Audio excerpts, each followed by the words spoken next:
So, thank you for telling me this story, I told the man who had lived for 391 years because he didn't fear death but looked it straight in the eye. But he just looked at the corner where he had said death was waiting, and then he looked at me and said, "There's one more part to the story." When I was around 50, I came back to my cabin but found it was not empty. There was a woman living there who had found my abandoned hut, and she had nowhere else to go. And so I told her she could stay in trade for keeping the house clean, and I promised her to build an extra room so that she could have her own place. She accepted, hesitantly at first, fearing if I would do her harm. But with the king I had seen so much death and pain and suffering. It was enough to last me a lifetime. Though she didn't know who I was, and that I could see death and stare him down, she did see that I carried a pain deep inside, much like she did, and she accepted me for who I was. She cared for me, and in time I cared for her, and love came for us, and we both accepted it, and we had a son. His birth was not an easy one, and when death came I yelled it to get out, to get away from my family, as it was the first time I had ever seen love and was not willing to give them up. And luckily, death saw that, and it left again. Our son turned out to be a bit of a handful, and many nights I spent staring death down when he was sick or wounded, but he grew up strong and fit, and he wanted to go out and explore the world. But I was afraid he would get hurt and die without my help, and so I told him he couldn't go. And so, still, he went, secretly, one night, and I didn't know what had become of him.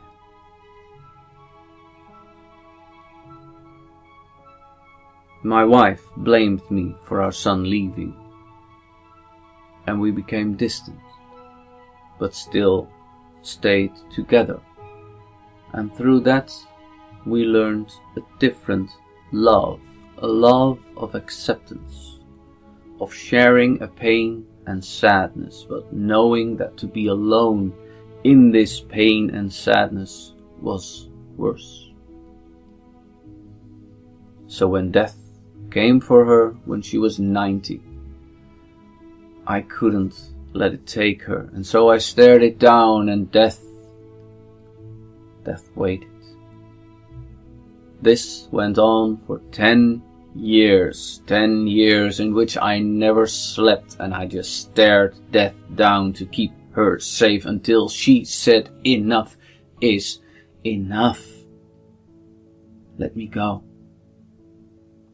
I have lived a long life, and I don't know how you do it, but I now know who you are. You are the man behind the king, the man who kept death away from him, and in the end, that didn't really go well, did it?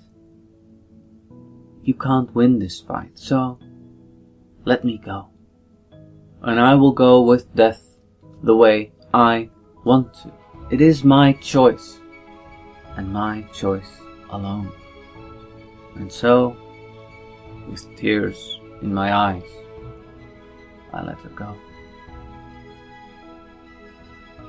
And when death had given me one final glance, it left as well, and I was alone once more. Now, having seen love and knowing death is a bad combination for anyone. For as long as you've been alone, death is something you can deal with, but having known love, being alone is much, much worse. And so I saw I had just one choice. I closed the door of my little cabin behind me, where our love had once lived, and I went out into the world. Now an old man, knowing death was on my heels and could take me whenever I wasn't looking, but I wasn't scared of death anymore. I had just one wish: to find my son, or die trying. It took me a long time to find him, but in the end I did. And when we met again, he was actually glad to see me, saying that the fight we had had that had made him leave had been the best thing that could ever have happened to him. He had become a carpenter. He had found a kind-hearted woman, married to her, and had 3 children, 2 boys, 1 daughter. The daughter named after my late wife, and the youngest boy named after me. And he had made a chair which he kept in the house, which was a chair nobody had ever sat in. It was a beautiful chair, skillfully made, with cushions out of green silk his wife had lovingly sewn, a chair that had always stood at the head of the table, a chair, he said, he had kept waiting for me. And I cried tears of joy. I embraced my son, and I moved in with him and his family. But it wasn't without troubles, as the youngest son, the boy carrying my name, seemed to enjoy a certain game of saying to me when I least expected it, "Death is behind you." And when I looked, death wasn't there. I thought it was a joke, and that he grew out of it.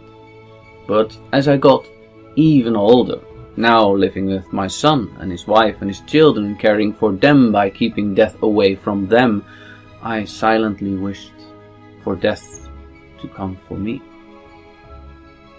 But it never did. Only when he and his wife were buried in the graveyard and the oldest son and the daughter had left, I understood the words, "Death is behind me." It knows who I am, and I have cheated it so many times that it has given up on me. And I cried, only as an old man can cry, knowing that his days are just too long. Living is just a pain, and all you have left are the memories of what you lost. It was then the youngest son came home again, looked at me, and said, "I know who you are. You are the man who has lived a life but never truly lived yourself. I've heard stories Father told me about you, stories you told to him, and I believe them. I think you need to go back to your home and find death on your own terms, as it won't come for you anymore. How many times can you disappoint someone, even to someone as patient as death, until they just stop coming?" And I nodded. I left the house and went back to my cabin, this very cabin, taking only the chair my son had made for me, the very chair you are sitting in now. And as he got up from his stool, he suddenly held a knife in his hands, which he put right under my chin, and then he spoke loudly, "Death If you won't come for me now, I will kill this here man, and I will stare you down. And I'll let him heal, and then I'll stab him again, and I will stare you down as many times as it takes until you come for me. And nothing happened. As I stared at the corner, hoping death would appear and take this man so I could live, nothing happened. And I understood that death had never been in that corner at all. He had only wished it there, to have a friend around who was even older than he was. He had wished death would have come for him, but it never had. And now, having me there, he saw a way to bring death to him. Only then, after all those stories, I saw him for what he really was. An old fool, a madman, and all his stories lies. And so I grabbed his wrist and I twisted away, and he was strong, and we struggled until suddenly I found my hand slipping on the blade, and as it slipped from my grasp it fell to the floor. And my hands were red with blood. It wasn't mine. And the old man sank to the floor,